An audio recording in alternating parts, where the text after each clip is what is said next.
A news story recently came out about Ed Zimbardi, and his response to that news story got me thinking, have I been wrong about him this entire time?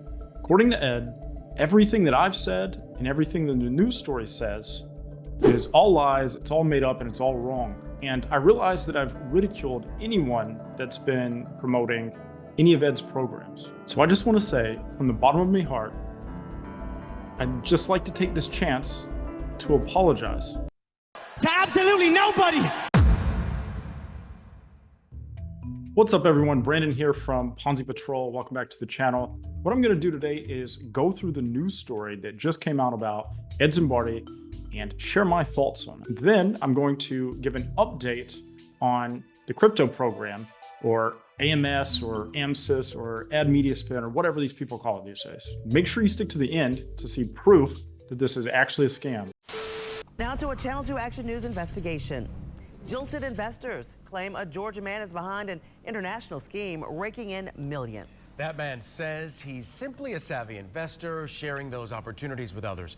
Channel 2 consumer investigator Justin Gray talked to investigators who lost tens of thousands of dollars. Those investors did, Justin. George, I have confirmed from sources that the state of Georgia's Securities Division has an open and active investigation into Ed Zimbardi. And they aren't alone. The state of California and a Canadian province are also already taking legal action. How exciting was it to watch that dollar figure go up? It's a feeling that I can't replicate. Watching the money grow. I got hooked. People from all walks of life. The money was hitting my crypto wallet. All over the country. Money, money, money, money, money. And I kept saying to people, you know, there's never a losing day. Fast money. Easy money. It was going great. It was going phenomenal even. And it was hard to believe that it wasn't real. That's exactly how they get people in. They say, hey, deposit some money. And then they show you the returns on the screen. And then they'll also, like CryptoProgram, for example, will send you money, send you the airdrops once per month. And they'll do that at the beginning because there's enough new investments coming into where they can actually pay people back. But that soon runs out, and the Ponzi schemer, the person operating the scheme, so Ed Zimbardi in this case, is actually just taking out the extra money that he's not using to pay people back because there's more investments than what he has to pay back. Think of it this way. You give someone 100% of your money, and then they have 4 months before they've given you all of your money back.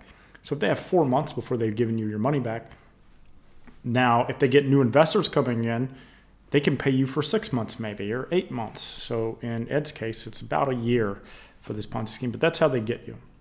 You couldn't convince me otherwise. The investors doing so well, they had to let friends and family in on it too. My coworker, his son had multiple friends that invested. My biggest mistake was that I contacted people who I knew would use this as a blessing. I also had my mother, who is a recent widow, invest. And, then shortly after that, it was gone. Gone. All of it. Personally, I invested $60,000. Or were the investment gains ever there at all? It was a facade. Every bit of it was fake. Smoke and mirrors at best. Google Ed Zimbardi and you start to see what he means. Is he a meteorologist who tracks hurricanes, according to this press release? A renowned environmental activist, according to this Texas news site? An anti-human trafficking philanthropist, says this Oregon TV station? Or a musician, according to this West Virginia site? All the articles posted within days of each other from a paid press service, likely to hide this from your search results: who Georgia resident Ed Zimbardi really is. He is a master manipulator. A man with a long history of investment controversies. Some now former investors call them Ponzi schemes. He sells you a dream. That's what he's doing. A convicted felon here in Georgia, the California Department of Financial Protection sent Zimbardi and his crypto program this cease and desist order last year. British Columbia and Canada sent this cease trade order. He has previously had to settle with federal regulators at the SEC. He's one of the world's greatest salesmen. I will say that. I mean, he's great at lying, phenomenal at it. No sign of Ed Zimbardi at the modest Flowery Branch home he maintains here in Georgia. For weeks now, we have been emailing, texting, calling, trying to get Ed Zimbardi to talk to us about the investment opportunities. The online trading platform Nathan Whaley and Derek Corrado used, and the so-called crypto program Jennifer. Wonder why Ed wouldn't talk to them. He used to call everyone cowards who wouldn't talk to him, and now he is dodging people and doesn't want to talk to them. Weird, right? Invested in. Well, he won't respond to us. He did sit down for an interview with YouTuber Brandon Williams, who calls himself the Ponzi Patrol, where Zimbardi repeatedly claimed he's not the man behind these investments. These people want to remain anonymous. I'm the master affiliate that helps any and all people who want to get started. With CryptoProgram, Zimbardi and the anonymous investor he claims he speaks for guaranteed Jennifer and other investors 25% returns each month. The red flags were there, but I just felt like, well, when you're making money, you want to believe in it. If you do the math with a compound interest calculator, a simple $5,000 investment, profits reinvested each month, would make more than $3 billion in just 5 years. Zimbardi claimed Just 5 years, you can make $3 billion. Now, if even one person did that, this is what I asked Ed in the call that we had. If even one person did this, then how could it possibly continue? There's no way this could last 5 years. That should tell you right there. I mean, this is like Warren Buffett could never even come close to this, and he's considered one of the greatest investors ever. So Ed's talking about this being sustainable. How could this possibly be sustainable if one person did this? he's been part of this same investment for more than a decade, making him allegedly a quadrillionaire, by far the richest man on earth, on even a modest $5,000 start. Let's hear what you have to say about why you're not retired a quadrillionaire. It's a simple answer. Simple. Yeah. I enjoy helping people. And when people lose money, for whatever reason, I enjoy helping them recover it. There's nobody giving you 25% return on your investment. What he was selling wasn't real. No, he faked it till he made it. And I mean, he's still making it. He's still doing things to this day. And more than a decade after serving prison time on theft by taking charges, Zimbardi received a pardon from the state of Georgia. But we have confirmed that Georgia's securities officials now have a new active investigation into Zimbardi. We don't know exactly where he is right now, but we do know he is already promoting another investment plan, something called Ad Media Spend, promising on a website last week that it is launching any day. All right, Zimbardi, remember the name. And if they've seen this report, they won't invest, hopefully.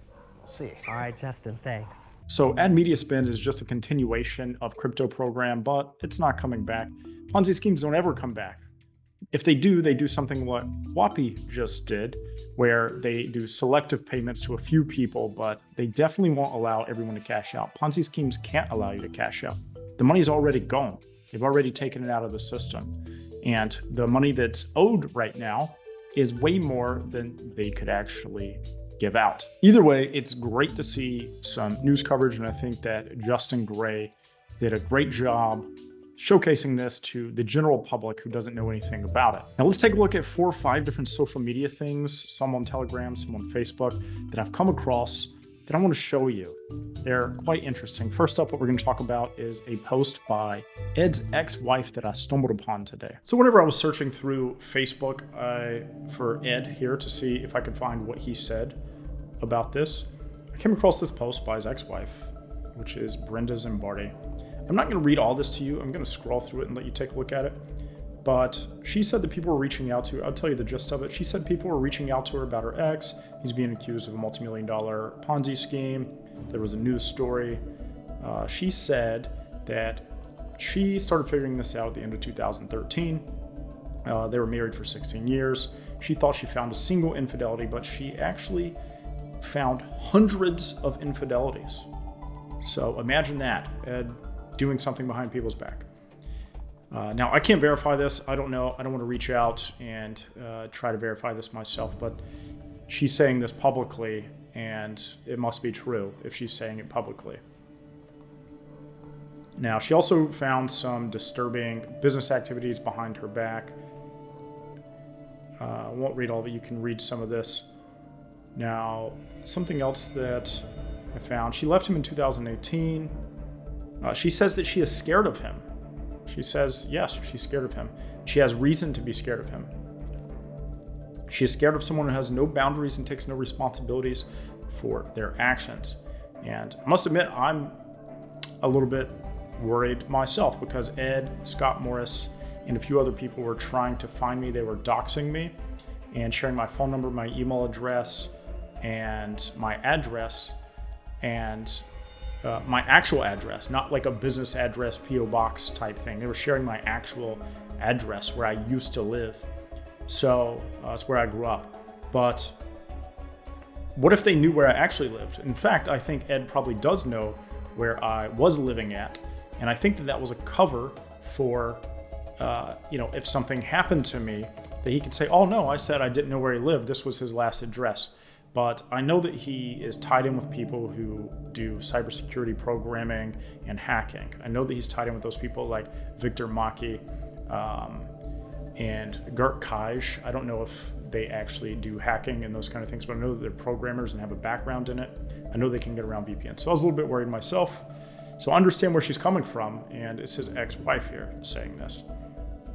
She said she used to feel stupid, but now she knows there are thousands of victims, which is true. And she's saying thank you to the victims for coming forward. It really helps people out. It doesn't go unnoticed. And that is true because the victims, the people who did the news story, are going to get made fun of by random people. Say, oh, you should have known it's too good to be true. They're also going to have people that are still in cahoots with Ed, so to speak, people that are still in the scams, that are still hoping that their money is going to come back. It's not going to, but they're still hoping that they're going to get their money back. Those people are going to make fun of them, and those people are going to say bad things, say mean things about them. In fact, Scott Morris is already saying bad things about these people. She says she doesn't feel stupid anymore. She was a victim of his. She said that Ed essentially stole well over $1 million from her out of the back door while she was working to bring it in. So from her business activities, he was stealing money from her, I think when they were married. She said she's among the victim count. So she posted this yesterday and I came across it. And that is, it's not that shocking, but it's kind of shocking to see his ex-wife, who's known him for such a long time, post it. Now, I think a lot of people might try to discredit this by saying, oh, what's his ex-wife? Well, of course, his current wife or current girlfriend isn't going to say something about this, but she seems to have known him for a long time. I don't know anything about, what happened with them from any firsthand experience. I'm just going based on what she posted here. Now let's hear what Ed's little sidekick, Scott Morris, had to say about the news story. I think you're really going to find this entertaining. Hey, good morning, everybody. Scott Morris here, at your service. So please, everybody, stop sending me that bullshit article about Ed Zimbardi, okay? This is the most incredible thing that I've ever witnessed. There is an article, and if you actually take the time to read it, it says absolutely nothing because there's nothing there, okay? Nothing there at all. Not to cease and desist, not a cease and desist calling CryptoProgram a Ponzi scheme, not saying that Ed Zimbardi was behind it. There's not victims saying that Ed stole their money. There's no proof that Ed was writing his own press releases and having them distributed to try to cover up the fact that he got cease and desist for CryptoProgram. None of that was in that article or that news story that you're talking about, right, Scott? I mean, seriously, I read this stupid thing, and I've also read other articles, and this is literally written by Ponzi faggot, all right? He is... That's not very nice, Scott. Why are you so upset at me? Why would you call me that? And congratulations on reading other articles, I guess. Why you need to tell people that you have read other articles. It's kind of weird. Also, I'm not behind it. I did not write this. I had nothing to do with it other than sending a message to the reporters and saying, hey, maybe you should take a look at this. This Atlanta man, Ed Zimbardi, is committing securities fraud. The guy behind this, he's the guy that contacted the reporter. The reporter is the guy that's been harassing Ed and his family members. And if you know Ed, if you've ever met Ed, all right, if you've ever been in his presence, if you were at the Atlanta meetup, then you know this article has no substance. But meeting someone like Ed has nothing to do with knowing if something is true about him or not. Ed is a confidence man. He is a career con man. He's very manipulative and very good at coming across as trustworthy. That's his entire goal. That's how he's stole millions of dollars. So someone meeting him is in believing what he's saying in person. It's terrible. He's convicted of theft by taking twice. Once when he was 18. Well, he was charged at least once whenever he was 18 that I know of, and then again whenever he was 30 years old. And then there are hundreds of reviews online saying that he stole people's money. And then you have this news story saying so much. So meeting Ed in person has nothing to do with anything. That's the last thing you should trust, is anything that he says. This is what happens. This is exactly what happens. A ravenous, no talent reporter will get a hold of a story and start making shit up. He will find, they actually ran an ad for victims. Okay, a victim in this particular case is someone who has invested money in packages, and then we went on pause. Okay. Then we went on pause. Ponzi schemes don't come back. They don't pause. They don't come back at all. So it collapsed, is what you meant to say there, Scott. I think you slipped up. You had to think about what you were saying. I could tell you really paused there because you didn't want to mess up. So it's not coming back. It didn't go on pause. So that makes no sense. To me, as a trader, this is how I look at it. We're in a drawdown right now, and you haven't lost anything until you cash out, until you take the loss. The drawdown is there. It'll sit there as long as it needs to, all right? And well, that's not comparable. This isn't trading, right? This isn't trading at all. This is a Ponzi scheme. You put money in, and then new investors come in, and they use that money to pay old investors back. So that's not the same thing. The money is actually gone. They can't cash out. You're saying that if they cash out now, they'll lose their money. No, they can't cash out at all. It's impossible. It's not in drawdown. That's a terrible comparison. Eventually, whatever goes up must come down. Whatever goes down must come up. It'll pay if you don't get out. The only thing, I understand people are pissed off. Nobody's more pissed off than me, okay, at what AMS is doing and how long they're making us wait and this charade that they're doing. But we don't know what's going on. And I'll tell you something. I have this conversation all the time with people who know. This is called right-way thinking, all right? Right-way thinking is you're right and everybody else is wrong. You've made up your mind. End of story. You're not listening or open to any other thing. Well, okay, 2 + 2 is 4. Everyone knows what a cat is. I mean, how? These are facts, right? So right-way thinking, if you're going to try to argue that 2 + 2 is not 4, if you're going to say it's 5, I'm going to tell you that you're wrong. And I think most people would tell you that you're wrong. Same thing here. This isn't right-way thinking on my part. I'm warning people that this is a Ponzi scheme. The news story was warning people about facts, about Ed. This isn't right-way thinking. Any other idea, any other notion, all right? The thing that I found so interesting about the article is that it literally says nothing. It offers no evidence of anything. It's the weakest written article I've read ever. A 5-year-old could have written that article. For God's sakes, people, wake up. Use your own judgment on this.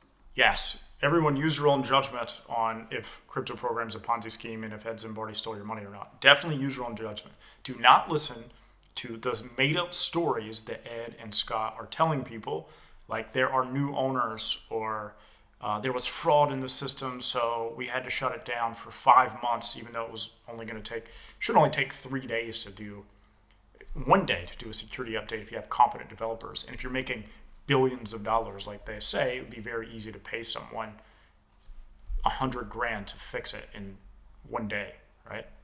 Now, I'm not saying anything about anybody, okay? I'm not making any judgments because guess what? I'm not a right-way thinker. I'll tell you what, I do not know. I don't know what's going on. Yeah, you have do. No freaking clue. Here's what I do know. I know Ed Zimbardi. I know his past, I know his present, I know a lot of his friends. All right, that's what I know.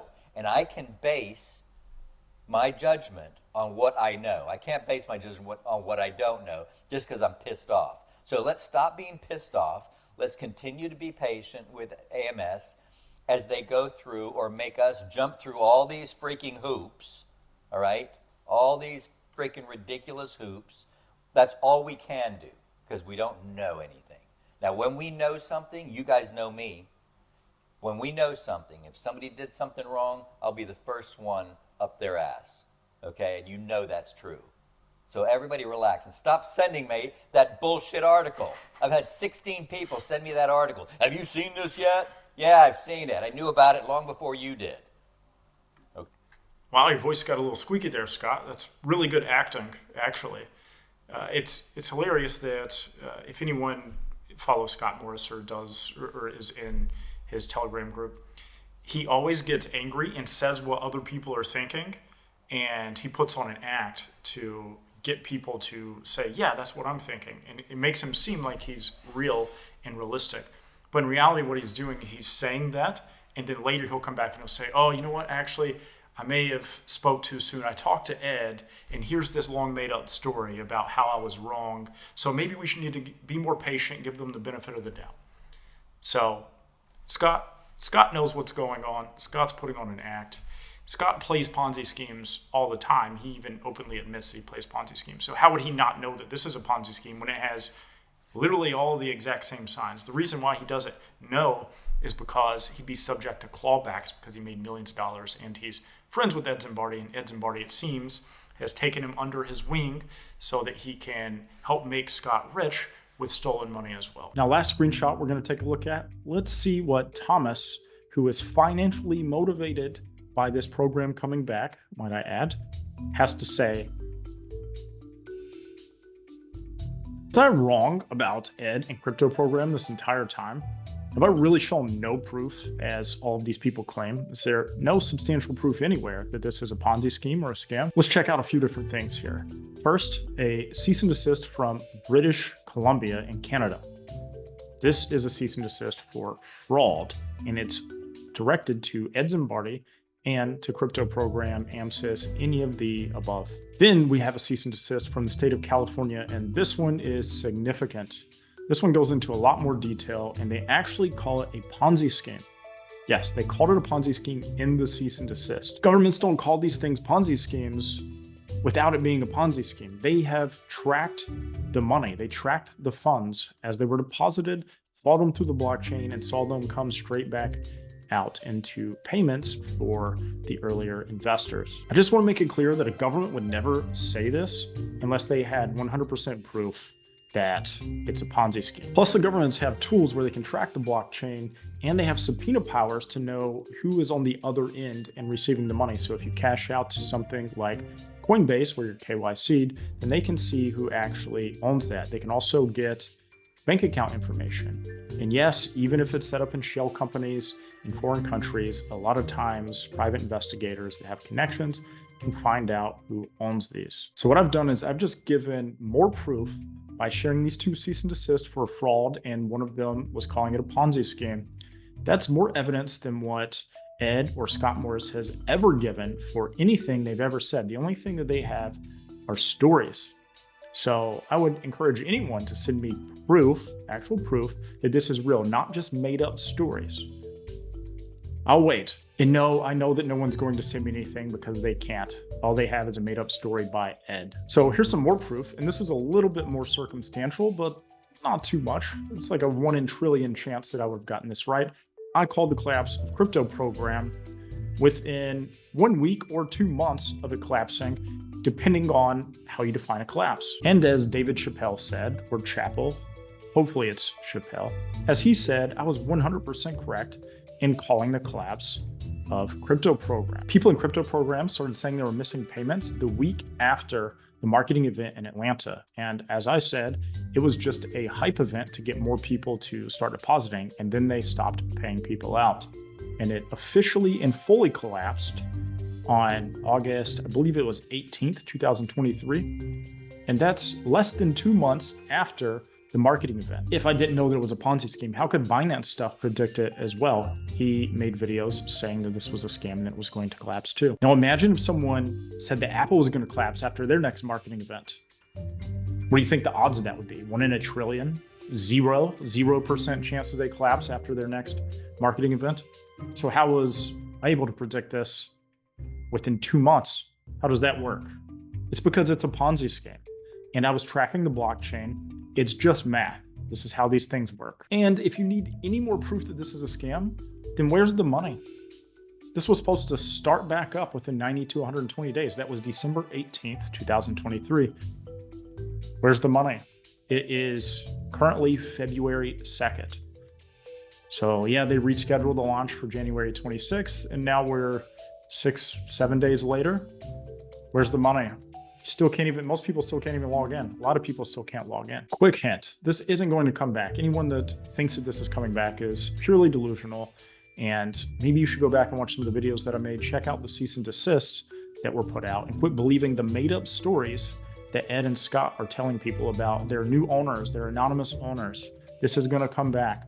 Ponzi schemes don't come back after they collapse. The only possibility is that Ed would start paying a select few people small amounts of money just to get people hyped again, to start depositing again. But they'll never just allow people to go in and hit the withdrawal button and take out all of their money. That's never going to happen. So again, I would say, where's the money? If anyone still believes that this is legitimate, then where's the money? I make these videos to warn people, and it's really my only motivation, aside from the fact that people like Ed Zimbardi make me quite angry. So my motivation isn't financial. I have nothing to sell you. This actually costs me money every month to make these videos. I do it just to warn people. It's really it. Now, what is Ed motivated by? What is Scott Morris motivated by? Well, it's millions of dollars. So if you want to believe they're made up stories, whenever I'm showing you proof, verified proof, you can go look all this stuff up. You can check the blockchain and see that Ed started this from his own crypto wallet. You can see that Ed is tied in with Mugen Markets. At a minimum, I have proof that he is one of the owners, but I've given proof of the cease and desist, calling it a Ponzi scheme. What is their proof? What is Scott and Ed's proof? Again, I'll wait. They can't send anything except for a made-up story. Everything's anonymous. Just believe their story, right? I have an idea, and I think it's a great idea. I don't think Ed or Scott or Josh Berman or Jim Ware, any of these promoters, I don't think they'll like it. But hear me out. If you're involved in CryptoProgram, go to your upline and say, hey, I will sell you my media packs for 30 or 40% of the value. Say you have 10 media packs for $5,500. They'll say, hey, I'll sell these back to you for $2,000. And watch them squirm. There's no way that they would buy it back from me because they know that this isn't real. They're not just going to give you money. They signed you up and they got a commission, but they wouldn't buy the packs back from you because they know it's not coming back. Ponzi schemes don't come back. It's not how it works. Look, I want to urge you, if you're a victim of CryptoProgram or AMSYS or Ed Zimbardi, to go report this to William Hughes of the Securities and Charities Commission in Georgia. I'll leave a link to his email down below in the description. I think everyone should go do this, whether you're a victim or not. Just blow up their email and get this on their radar. It's already on their radar, but the more victims that come through and the more people that report it, the more they'll take it seriously and speed up their investigation. So make sure that you go report this. If you got some value out of this video, then like the video, share it, and subscribe to the channel. And until next time, keep patrolling.